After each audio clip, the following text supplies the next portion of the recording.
Hi, I'm Victor and I'm part of the 5 p.m. congregation, and this is my testimony. I was really blessed to have grown up in a Christian household. My earliest memories of Christianity were reading the animated kids' Bible stories with my mom and also praying with her before school started. And I think looking back, I was really grateful for that. And so as I grew up in Sunday school learning about these stories of Jesus, I would say that there was some sort of a trust in a God out there. But particularly in junior school, I would say that my faith was really dependent on my feelings. I would go to a Christian event and hit a spiritual high and then come out of it and then go down and then go to another event and it'd go up and then it'd go down and up and down and up and down and up. And whilst I knew that Jesus died on the cross for my sins and that he rose again, he was essentially my genie. I just depended on him for the good things that he would give me in life.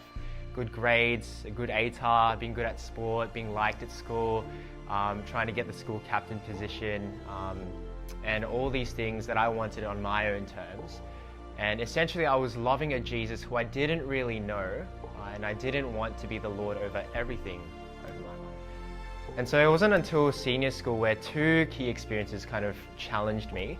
The first one was liking this Catholic girl, and she kind of challenged me to look more into my own faith. And the second one was actually a really sobering experience where I faced the death of one of my tennis coaches. So I think these two experiences, alongside feeling really empty with achieving those things that I mentioned earlier, really rocked me. And I remember reading the Bible one time and I was like, oh, is this even true? Where am I going with my life? And I remember praying and asking God, please help me, please help me. I have no idea what's happening.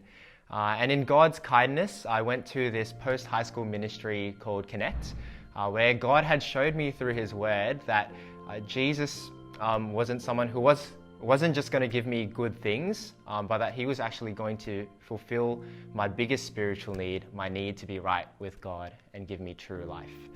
I'd learnt and God had opened my eyes to show me that I was a terrible sinner, that I was deserving of his judgment and his punishment, but actually Jesus was the perfect one who actually took my place. And all I needed to do was trust in him and repent of my sins, knowing that he had forgiven me.